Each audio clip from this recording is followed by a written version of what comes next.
De vous retrouver, mesdames et messieurs, en ce jeudi matin, les grandes gueules, jusqu'au port de midi pour votre plaisir. Merci à vous tous qui nous rejoignez sur Radio Espace, en simultané sur Espace TV. Tous les matins, vous avez accès à cette émission.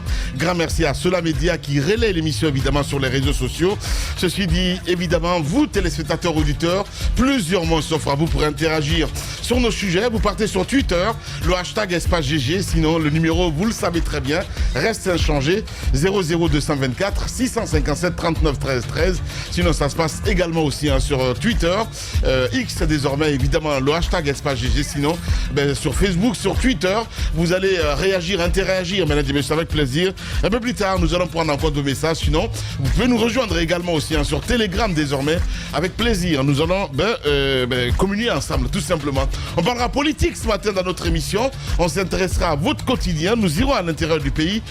Les GG, c'est parti jusqu'au port de midi avec vous, mon cher Jacques Léoua, Léno, à qui je dis bonjour. Bonjour Lamine, bonjour à tous. Mohamed, bonjour. Bonjour à tout le monde. Bienvenue. J'ai envie de dire, je voulais attirer l'attention. Voilà, ce matin, je suis trop pressé à le dire parce qu'en fait, j'ai observé ce sujet durant toute la semaine et je pense que tout le monde regarde, mais personne ne s'y intéresse. Et comme vous le savez, je m'intéresse un tout petit peu au secteur de l'éducation. Donc quand ça arrive à un certain niveau, j'aimerais bien attirer l'attention là-dessus. Il y a quand même près de 20 000 enseignants contractuels qui ont travaillé pour l'État depuis 5 ans et qui n'ont jamais été rémunérés, qui ont décidé cette fois-ci de se faire entendre pour qu'ils soient au moins rémunérés et réintégrés à la fonction publique parce qu'ils constituent aujourd'hui 70% du corps enseignant en République de Guinée.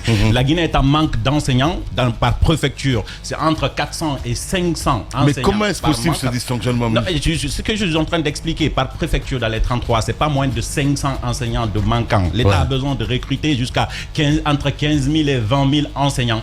Et tous les jours, le ministre, il dit des discours qui parfois sont très erronés. Et ce que je suis en train de constater, c'est que... Tu parles de Guillaume? Oui, je parle de Guillaume, bien sûr. Donc, je suis en train de dire aussi qu'on aurait pu quand même s'occuper, de ces enseignants qui ne demandent qu'à être payés au minimum, en fait, parce qu'ils ne sont payés que 2 500 000 maxi.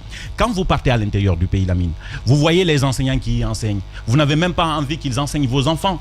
Parce qu'après, ils sont tellement mal fichus, ils ont tellement faim, ils ont tellement besoin de manger que l'État ne les regarde même pas pour payer leur per diem, en fait. Parce que j'appelle ça des per diem. Ils le réclament, personne ne les écoute. Les syndicats sont allés négocier à leur nom, ils n'ont presque rien obtenu, j'ai envie de dire. Eux, ils n'ont pas la parole. On les promet, Mori Kondé les promet par-ci.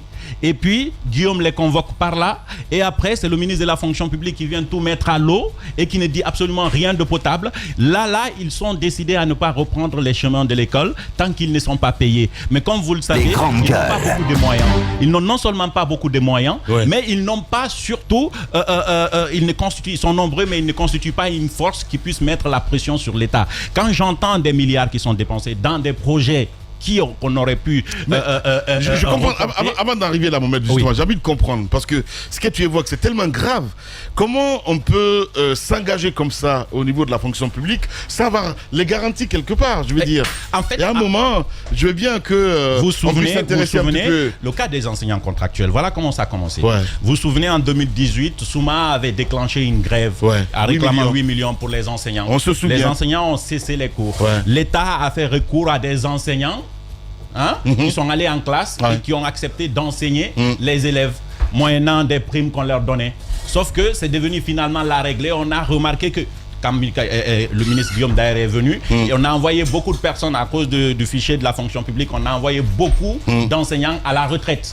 Donc il y a des retraités, il y a des décédés, ce qui permettait à ces enseignants par habitude de devenir des professeurs titulaires dans les salles de classe et à travers tout le pays. Donc du coup aujourd'hui, ils sont presque 70%, comme je le dis, ils constituent 70% du corps enseignant dans le pays. Sauf que on ne leur prête pas attention parce qu'ils ne sont pas payés. En fait, c'est la communauté au niveau et tu parles en même temps comme quoi il y a des milliards qui sont débloqués. Moi, je ne te suis pas là. Il y a des milliards. Je suis perdu. Peut-être que ce qui se passe au côté de l'éducation. Je suis en train de dire que vous avez des projets, par exemple, je ne sais pas ce que je peux citer comme Miss Mathématiques, par exemple, comme je sais pas la création de Panthéon. Je ne sais pas. Je ne maîtrise plus les projets, mais c'est des coûts de plusieurs milliards en réalité. Miss Mathématiques, là, il y a des problèmes parce que les enfants ont compétit, il y a eu des choses, mais derrière, il n'y a rien eu.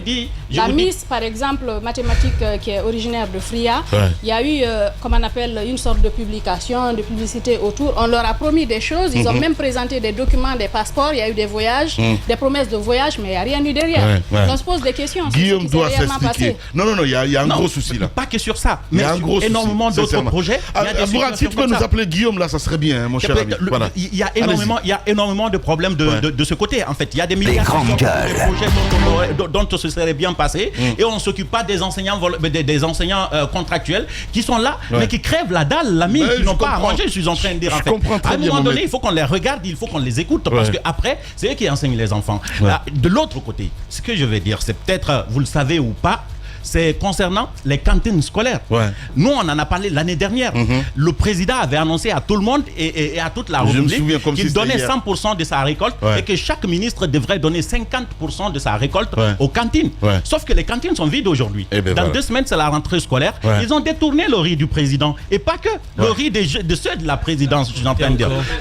Est-ce qu'il a donné Demandez au coordinateur, appelez à ceux qui gèrent les cantines à l'intérieur du pays. Il n'y a pas de députation. C'est intéressant ça. Le président a donné sa récolte. Non, c'est ce qu'il dit. Non, il y a le. Écoutez-moi. Ça n'a pas encore été récolté. Écoutez, je vous explique. Écoutez, je vous explique. Vous écoutez? Ça n'a pas encore été récolté. Tu vas te calmer. Tu vas te calmer. Tu vas te calmer. Non. Tu vas te calmer. Tu vas te calmer. Je vais t'expliquer. Mohamed, il a envoyé ce rican.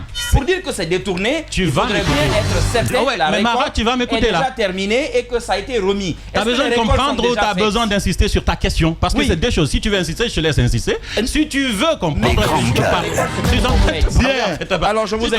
Très bien. Je suis en train de te dire que le ministre, le président a donné sa récolte. Amara, le général à la présidence, a donné sa récolte. Le premier ministre a donné sa récolte. Il y a certains ministres, je pense 2 d'entre eux, certifiés. Et le document existe. Les grandes gueules. Et Guillaume même l'a témoigné. Ils l'ont publié. C'est combien de quintaux de riz? Non, la remise a été faite où? À qui? Oui, les quantités, c'est important. Écoutez-moi. À qui? Très bien. Combien de quintaux ou de kilogrammes de riz? Parce que c'est important. Et vous allez écouter ce que je suis en train de dire.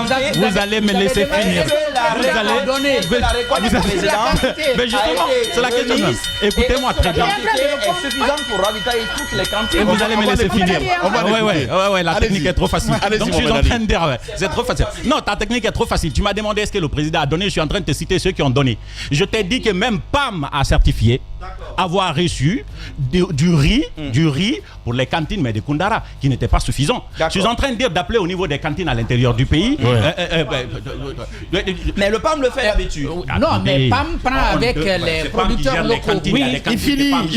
C'est de comprendre. Appelez dans les cantines à l'intérieur du pays, puisque vous êtes professionnels. Demandez-leur s'ils ont reçu des dépôts de riz. Demandez-leur s'il y a des vivres. Tu m'as toujours pas répondu. Tu vas pas me demander. A été remis à qui? Le riz du président a été remis à qui? C'est ça votre question? Oui. D'abord, on est d'accord que le président a remis. Vous êtes d'accord ou pas? Pardon? Il a remis, vous êtes d'accord? Je ne suis pas d'accord. Alors si vous n'êtes pas d'accord, vous acceptez. Le riz a été remis, mais à qui? On veut savoir, on veut partir de quelque part. Le ministère. Au ministère Le ministère de l'Éducation nationale a reçu le riz. Et je suis en train de vous dire. Tapez sur Internet. Ils ont fait la communication là-dessus. La DCI de Moussa Moïse a fait une publication là-dessus. D'accord. Tapez là-dessus, vous êtes d'accord ou pas? D'accord. Non, je vais vérifier. Les grandes gueules. Je veux bien te croire. Comprends. C'est soit tu me crois ou tu me crois pas. Tu peux pas venir, tu vas bien me croire avec Mohamed Maras. Je veux bien te croire. Le riz a été remis, mais est-ce que tu connais les proportions? Non, écoute-moi. Parce que toutes les cantines. L'affaire de riz. On était en train de parler d'enseignants et depuis qu'on a parlé.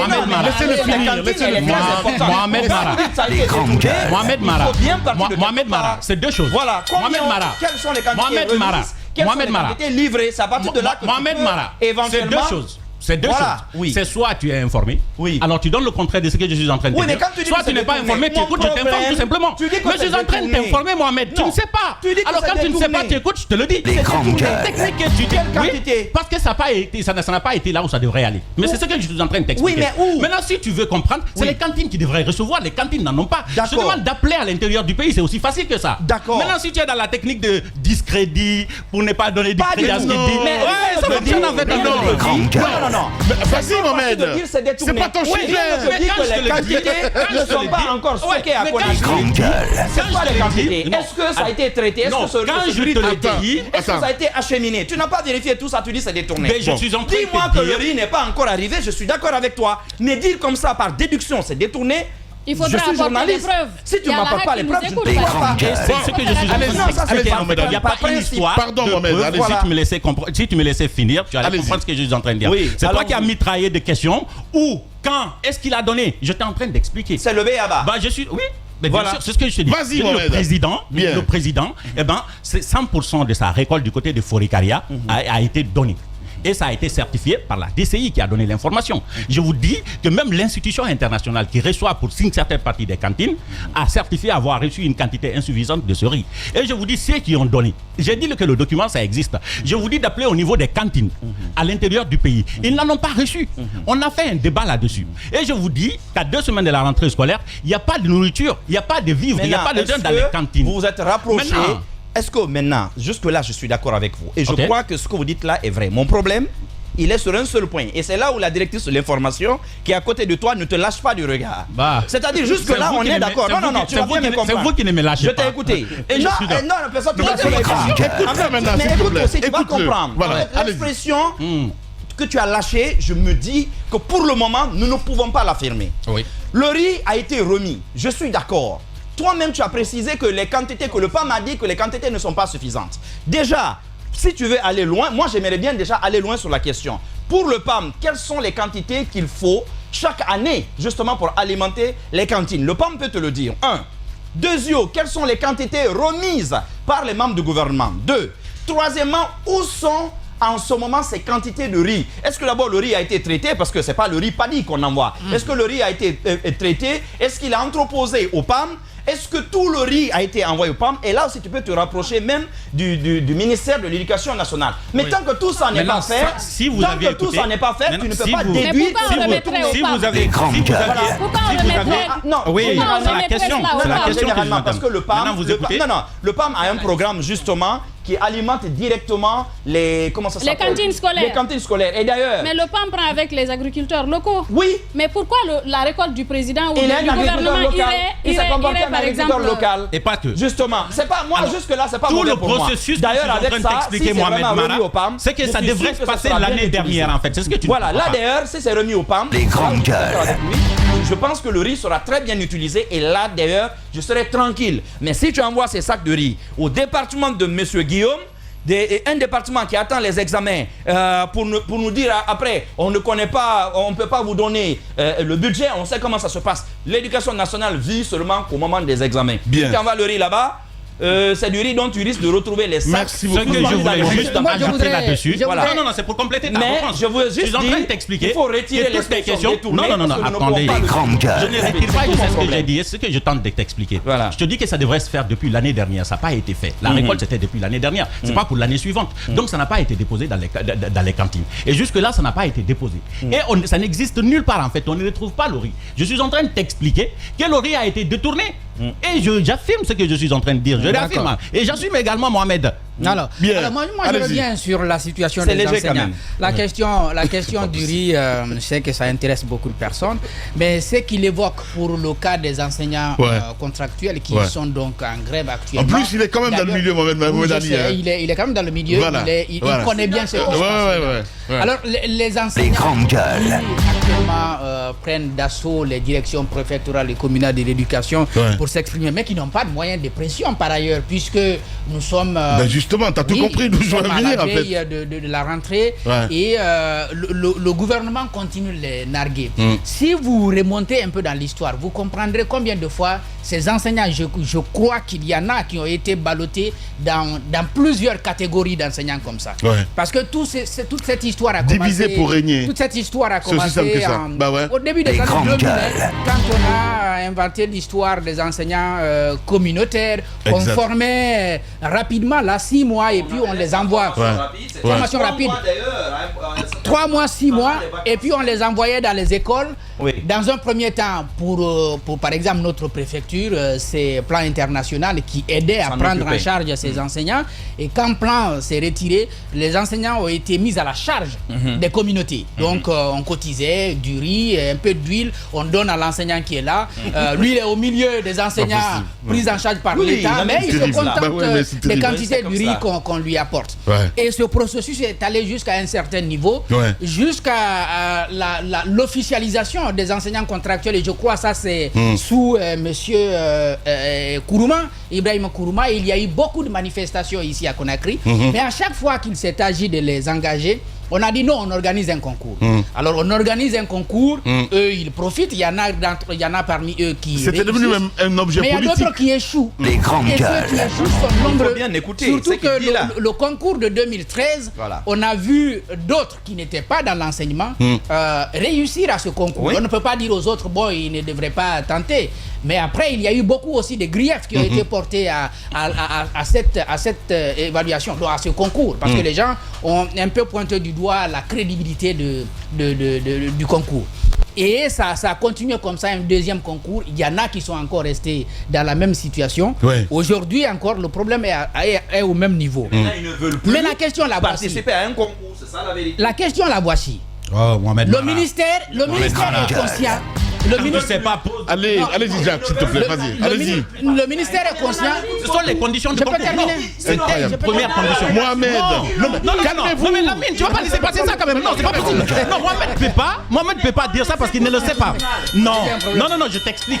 Mohamed Ali, je peux terminer. Ouais, parce que Mohamed. Laissez-moi terminer. il termine. Les grandes gueules. Allez-y, Jacques. Je disais donc que le ministère et tout le gouvernement sont conscients qu'il y a un manque. Il y a un manque à combler. Parce que si vous partez à l'intérieur du pays, il a parlé des enseignants qui ne sont pas dans de bonnes conditions, donc qui sont mal fichés, pour reprendre, n'est-ce pas, son expression. Mais en même temps, vous avez des enseignants qui ont un sérieux problème de niveau. Si vous trouvez certains dans certains établissements, vous avez envie de leur dire, écoutez, il ne faut pas mettre, n'est-ce pas, la vie des enfants en danger. Mais le gouvernement ne travaille quand même pas à résoudre ce problème. Parce que d'année en année, on est dans la même situation. Vous n'avez pas d'enseignants engagés au niveau de l'État qui soient tous qualifiés. Et ils ne sont pas aussi nombreux pour combler, n'est-ce pas, le vide. Si vous avez ces enseignants qui sont restés là pendant longtemps, moi je crois, on ne va pas dire non, il ne faut pas qu'ils fassent le concours. Mais je crois qu'on aurait pu trouver un mécanisme beaucoup plus allégé, par exemple des formations ou une sorte d'évaluation qui aurait permis de faciliter les choses pour que ces enseignants-là puissent combler le vide.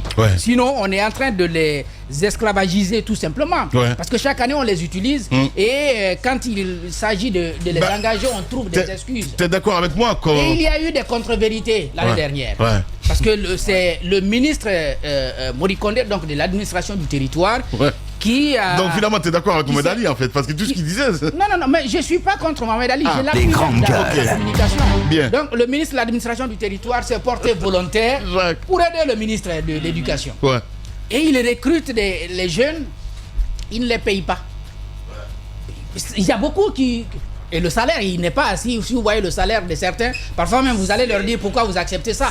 Parce que c'est des salaires mais on paye pas non plus. Carrément. Bien. Allez-y, Moussa Hiro, madame. Oui, Mohamed Ali, il faut le comprendre, il est dans le milieu, mais nous, on a écouté quelques enseignants contractuels qui disent ne pas vouloir passer par voie de concours. Pourquoi ?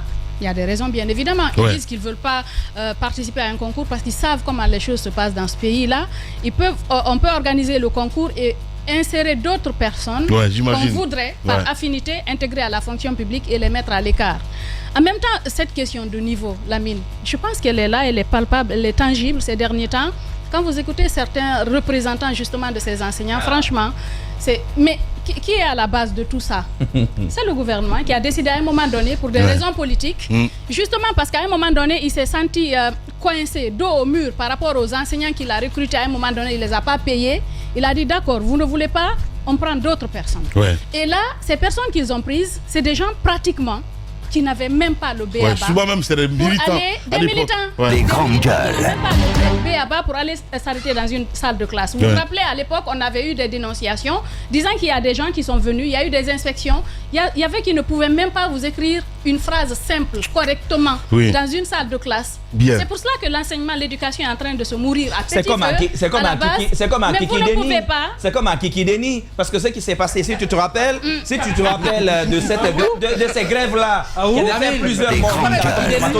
À l'époque, la grève qui avait fait sauter les Damantans, les grands Maïwo, à l'époque, ils ont exacerbé les tensions en recrutant en plus massivement des militants et ces jeunes contractuels. Ça s'est fait passer exactement comme à Kikideni, c'est-à-dire que la maîtresse est partie. Mais c'est où Kikideni? Non, la mine ne le sait pas. Les auditeurs savent c'est où Kikideni. Tu vois, c'est un peu comme si tu te retrouvais quelque part dans le Touba là-bas, et puis parce qu'il n'y a pas d'enseignant, le chef de village, le marabout, le prêtre, tout le monde veut être enseignant. Et c'est ça qui s'est passé à un moment donné. Mais ce que dit Yero est exact. Beaucoup n'avaient pas même le BABA. Mais on s'est dit, en les y envoyant, puisque parfois, il y avait des jeunes parfois qui n'avaient pas de revenus, il faut aussi le reconnaître. Ils n'avaient pas d'activité professionnelle parmi eux, mais ça ne dévalorisait pas du tout cependant leur engagement. Mais beaucoup sont venus aussi simplement pour trouver une source de revenus. Voilà, pour trouver des débouchés. Mais le problème de la formation est quand même essentiel. Et je pense que là, ça se pose aujourd'hui comme problème à tout le monde. Malheureusement. Si on ne procède pas par concours, si on doit prendre tout le monde, c'est clair qu'on va en prendre. Il y a des gens qu'on ne peut pas réformer, Yero. Il y a des gens, même si tu les envoies à l'ENI, tu ne peux pas les réformer. La question qui se pose, par exemple, Lamine, les gens qui ont été pris par militantisme à l'époque, qui sont venus, par exemple, se retrouver, qui ne peuvent même pas. En fait, il y en a qui ont arrêté les études au collège à un moment donné. Il y en a peut-être qui n'ont même pas passé le cap du CEP de la 6e année, qui se sont retrouvés dans une situation. Qu'est-ce qu'il faut faire avec ces gens-là aujourd'hui? Est-ce que c'est des gens qui peuvent, par exemple, participer à un concours et le gagner? À supposer qu'ils participent à ce concours, qu'ils ne le gagnent pas. Qu'est-ce qu'ils vont pointer du doigt? C'est l'affinité le plus souvent. Ils disent qu'ils ont été mis à l'écart. Maintenant, l'autre pan de la question, est-ce qu'il faut les former? Est-ce qu'il faut passer par voie de formation pour pouvoir les intégrer? En tout cas, c'est ce dilemme face auquel aujourd'hui se trouve confronté le gouvernement. Ce qui fait que le problème est devenu transversal entre 3 départements. Vous avez le ministère de la fonction publique, le ministère de l'enseignement préuniversitaire et le ministère de l'administration du territoire et de la décentralisation. Et la rentrée des classes, la mine, c'est demain. Et on n'a pas besoin de cette crise-là. Et le gouvernement s'est retrouvé avec... Mais je pense qu'il faut trouver une solution. Vous ne pouvez pas faire des promesses. Par exemple, j'ai écouté pendant la manifestation, je pense que c'est du côté de Zérékoré, où le DPE promet que les gens seront payés avant la rentrée des classes. Est-ce qu'il a l'assurance que ces gens-là seront payés avant la rentrée des classes? Il ne faut jamais s'engager. Il ne faut jamais s'engager, surtout dans un secteur aussi sensible que l'éducation, sans avoir tous les éléments en main, parce qu'il y a de gros risques là. Je suis d'accord. De perturbation pour la rentrée. Je suis parfaitement d'accord avec vous, madame. Allez-y. Moi, j'ai bien envie, si tu me permets, j'ai bien envie de poser la question à Mohamed, parce qu'il est plus introduit sur cette question. Est-ce que le syndicat lui-même n'est pas un problème? Ça, c'est cette question. Parce que nous, le syndicat, notamment la SNE, parce que quand nous entendons les enseignants contractuels et le message parfois véhiculé par le syndicat, nous nous demandons parfois est-ce qu'ils sont sur la même longueur d'onde. Non, ce qui s'est passé avec les syndicats, c'est que les syndicats sont allés négocier dans un cadre général et ils ont continué sur le cas des enseignants sans prendre en compte le fait que les enseignants aient enseigné et n'aient pas été payés en fait. Du coup, c'est pourquoi je vous dis, les enseignants contractuels ne disent pas qu'ils ne veulent pas du concours. Ils ont juste peur de ce qui peut arriver à l'issue du concours. Parce qu'il y a une crise de confiance. Tu peux pas ignorer ça. On va tous à un concours parfois avec un peu de nœud quand même à l'estomac. Il y a une crise de confiance. Ça, tu peux pas ignorer. Si vous voyez l'évolution de la liste qui était à la base de 8 000 et qui se retrouve à 19 000, et vous vous rendez compte qu'effectivement... Au départ, il y avait 8 000 enseignants contractuels. Oui. Et aujourd'hui, on est à 19 000. Par groupe, en fait. Et aujourd'hui, on est à 19 000. Sur quelle période? Parce qu'on a tous... Sur quelle période? Sur 5 ans. Je suis en train de dire qu'on a demandé à 19 000. Parce qu'on a demandé à un moment donné, on a demandé au DPE d'aider à établir des listes. Chacun a écrit son cousin et sa cousine. Et même avec ces contrats avec les communaux, les mairies et tout, et les maires, ils ont laissé les enseignants qui étaient là, ils les ont remplacés. Même dernièrement, ils ont fait la même chose. Problème, parce qu'il s'agit d'une intégration à la fonction publique. Ils sont en train de dire que la décantation avait commencé. Parce qu'effectivement, en leur sein, il y a des noms formables pour répéter Bano. Il y a des enseignants qui ne peuvent pas être formés. Sauf qu'ils ont exigé à ce que chaque enseignant contractuel vienne avec des diplômes. Et après une décantation, d'abord, je pense 1000 personnes, 1000 n'ont pas déposé dans le lot et 2000 avaient des faux diplômes. On les avait mis d'office. Donc la décantation a continué et le concours ne fait pas peur. Sauf que il y a une différence dans le langage du gouvernement. Il y a le ministre Mori Kondé qui promet un type de concours, je vais dire avec Guillaume, et il y a le ministre de la fonction publique qui promet un autre Guillaume d'ailleurs qui est injoignable ce matin, voilà mon cher. Qui promet un autre type de concours, concours niveau régional ou concours au niveau national. Les enseignants contractuels ne sont pas du tout situés. Leurs revendications se trouvent être claires. On les promène de partout pour harmoniser tout ça. Voilà. Il faut carrément une commission que le gouvernement doit mettre en place dans cette histoire-là pour faire face aux représentants des enseignants contractuels, mais aussi aux syndicats. Moi, je pense qu'il ne faut plus parler simplement avec les syndicats. Il faut aussi demander à ces enseignants-là d'envoyer leurs propres représentants. Et comme ça, ces trois parties doivent discuter. Il y a une commission qui a été formée, je pense qu'ils sont dedans. En réalité, il y a beaucoup de calculs. Vous savez, les ministres n'aiment pas les bruits dans leur secteur. Il y a beaucoup de calculs. Le ministre de l'administration du territoire, c'est vrai que sur le plan communautaire, parce que c'est quand même là que les engagements ont été pris. Vous vous souvenez des problèmes qu'on a trouvés à Kouroussa? Vous vous rappelez l'intervention de la DPE? C'est pas si vous vous souvenez à Kouroussa. Ce qu'il dépeint là, et ce que la dame nous a dépeint, c'était encore d'ailleurs pire encore sur le terrain. Mais l'administration du territoire, à mon avis, ne réglera pas seul ce problème. Et le ministère de l'enseignement préuniversitaire, on a l'impression, ne veut pas aller seul. Quant au ministre de la fonction publique, lui, il a des standards. Il se dit, il n'y a pas de différence, il n'y a pas de particularité. Il a envie d'organiser des concours selon des normes standards. Mais c'est vrai que la situation de ces enseignants-là doit nous interpeller. Est-ce qu'on peut faire preuve d'une petite dose d'ingratitude pour ceux-là, mais complètement, qui n'ont pas le niveau, qui vont être recalés? Est-ce que dans ce cas-là, cette ingratitude, est-ce qu'il ne faut pas quand même penser peut-être à les dédommager, en tout cas à leur donner peut-être quelque chose à l'issue? Il y a plus urgent. C'est qu'ils ont enseigné sur l'année, les 12 mois, ils n'ont été payés que 3 mois. Mais je te l'ai dit. Et l'autre problème... L'administration du territoire, je t'explique en fait. L'administration du territoire leur a créé des problèmes. Parce qu'avant, c'est la communauté qui se chargeait de payer les enseignants, les nourrissait. C'était encore mieux. Depuis que le gouvernement a envoyé ses représentants payer 1 mois aux enseignants, 3 mois aux enseignants contractuels, eh ben, la communauté s'est dit, l'État vous prend en charge maintenant, nous on ne peut plus rien faire pour vous. Donc depuis 9 mois, ils n'ont pas de salaire. Et 12 mois, ils n'ont pas de prime. Rien du tout. Nada. Et vous entendez tous les jours qu'il y a des enseignants qui se sont suicidés. Ils se suicident parce qu'ils n'ont plus rien à faire. Et moi-même... Écarquez vos yeux parce que exactement ça arrive tous les jours. Oui, mais il y a une conséquence terrible à tout ça. Il y a une conséquence terrible à tout ça. On n'est pas en train d'en parler. Toutes ces grèves à répétition, c'est pour cela que je dis que notre système des examens nationaux, tu as eu l'impression ici que je m'acharnais sur le ministre. Je t'ai dit qu'il y avait une iniquité qui ne disait pas son nom dans ces examens nationaux, parce qu'en réalité, on a des écoles, on a une éducation préuniversitaire qui fonctionne, je dirais, à double vitesse. À l'intérieur du pays, vous avez suivi à Kouroussa, vous avez des zones où dans l'année, vous pouvez compter peut-être le nombre de jours où il y a eu des cours effectifs. Au même moment, il y a eu des écoles qui ont été supprimées parce que peut-être que les classes ne peuvent plus recevoir des enfants et tout.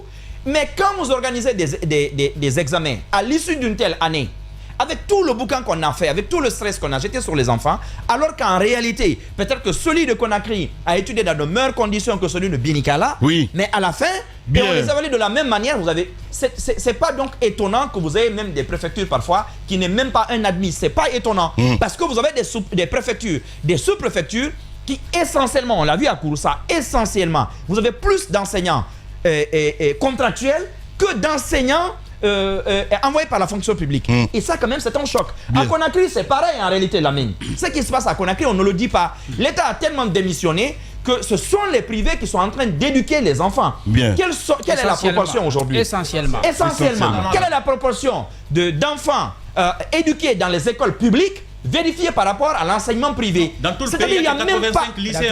Carrément. Tout le pays, 85 lycées. Carrément. On l'a vu avec un gros problème aujourd'hui. Personne n'est venu. Donc, on n'a pas seulement privatisé, mais on a mercantilisé carrément le secteur de l'enseignement. Et attention, ce qui se passe avec les fondateurs de l'enseignement supérieur, notamment privé, il y a encore quelques années, l'enseignement préuniversitaire, puisque eux, ils n'ont quand même pas besoin de subventions, mais qu'est-ce qui va se passer? Ça, qu'ils vont baisser leurs standards. Parce qu'ils ont besoin de recruter. Merci. Vous voyez en beaucoup, ce moment de la pub qui passe, tu as des écoles on tenen Diari, tu as des écoles on tenen ceci, cela. Partout dans le pays, des enseignants parfois eux-mêmes qui arrivent en classe et qui sont corrigés par des enfants. Je sais de quoi je te parle.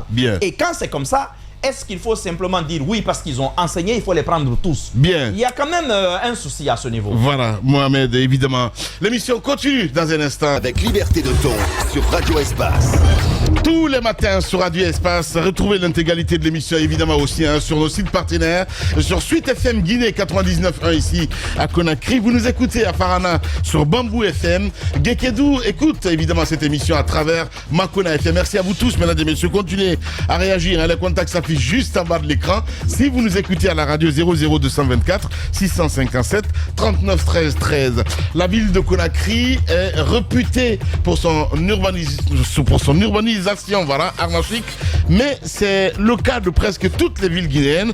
Les populations donc ont choisi de s'installer dans les anciens et nouveaux quartiers selon leur propre schéma. Celui de l'État n'ayant pas été en tout cas suffisamment vulgarisé, quand bien même il semble aujourd'hui caduque. La situation a été complexifiée au fil des ans et il est désormais donc difficile d'opérer un changement sans dommage. Le CNRD donc a promis de s'y mettre à travers le ministère de la Ville, de l'Aménagement du Territoire. Avec quelle méthode justement et quels moyens? Nous posons toutes ces questions ce matin chez les GG sur Radio Espace Guinée. Notre invité ce matin, mesdames et messieurs, ce n'est autre que Alpha Boubacar Ba.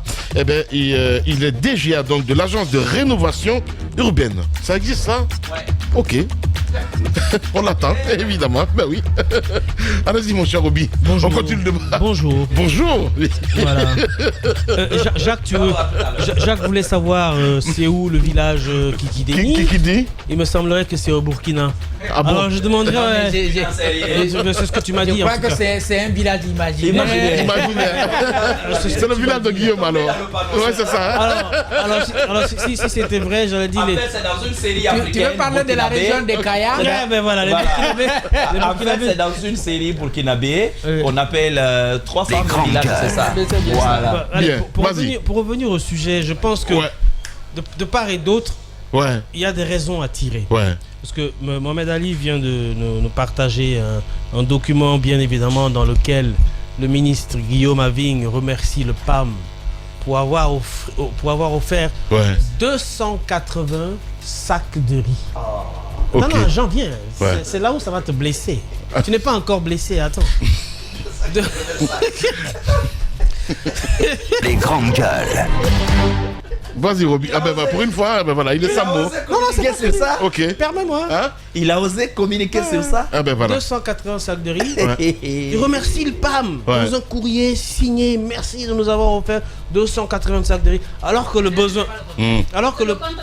En fait, c'est le PAM qui remercie le ministre parce que le riz en question avait été donné par le ministre de l'économie et des finances. Donc dans sa récolte à Koundara, c'est ça, Koundara, oui. Pour les cantines de Koundara. Les cantines de Koundara. Alors, donc le ministre a récolté 560 sacs. C'est les responsables du PAM qui remercient justement. D'accord, j'ai mal lu alors le courrier. Donc ce qu'il faut dire. Qui remercie parce que le ministre de l'économie et des finances a donné sa part de récolte. Donc ça devrait faire l'objet de transparence à tous les niveaux. Parce que le besoin, c'est quoi à la mine? Selon les chiffres, on est entre 240 à 300 000 enfants sur tout le territoire qui ont besoin de se nourrir à ces cantines scolaires. Mais entre rénover des écoles, puisque c'est le projet phare de Guillaume Aving, et organiser des examens en nous installant des caméras, peut-être que bientôt il va inviter Elon Musk à amener ses satellites pour surveiller les examens, où vous gagnez plus? Il a dit drone, pas des satellites. Bah oui, il a des caméras d'ailleurs. Les grandes gueules. Si tu permets, Roby, une précision par rapport à ce don dont tu parles, c'est 280. Et en fait, c'est une quantité qui permettra justement de prendre en charge sur 3 mois. 1800 élèves, dont 45% de filles, dans 12 écoles à cantine, sur 119 cantines. Oui, mais d'accord, Madame Yoro, je suis... Sur 3 mois. 12 cantines. 12 cantines sur 119 cantines scolaires. Là où je suis... Mohamed, tu comprends pourquoi je m'acharnais sur toi. Les quantités de riz du président ne sont pas encore... Non, mais c'est juste un acte de bonne volonté. Ça, c'est pas le riz du président. J'ai bien compris. Non, je vous comprends. C'est-à-dire que les quantités de riz annoncées, même par les membres du gouvernement, ce sera quantité négligeable, mais c'est déjà bien. Vas-y, Robin. Les grandes gueules. Mais non, attends, je termine. Qui a commencé à planter avant? Je pense que c'est le président de la République. Si c'est le président de la République qui a commencé à planter avant le riz, parce que c'est lui qui a lancé l'initiative du fait que les membres du gouvernement puissent offrir leur quantité de riz au PAM pour pouvoir couvrir les cantines scolaires, parce que ce que je sais, Mme Yoro a parfaitement raison, le PAM a l'habitude de se fournir auprès des gros agriculteurs comme Bobo Denke, qui a quand même un partenariat avec le PAM, qui offrait des grosses tonnes de riz au PAM pour pouvoir couvrir les cantines scolaires. Mais ça, par contre, le PAM l'achetait, même si c'était à prix convenu. Là, on arrive où le ministre de l'économie offre sa quantité. Si le président avait offert sa quantité, je ne crois pas que Guillaume Aving aurait raté l'occasion d'en faire toute une pub là-dessus. Ça, je ne crois pas. C'est là où je rejoins un peu Mohamed. Je ne veux pas utiliser la même terminologie que lui, mais il faut quand même se poser la question de est-ce que... Parce que c'est quand même en juillet que le président de la République était parti visiter son champ de riz, et on avait vu que les riz avaient presque sa taille lui-même. C'était en juillet 2022, oui. C'était en juillet 2022.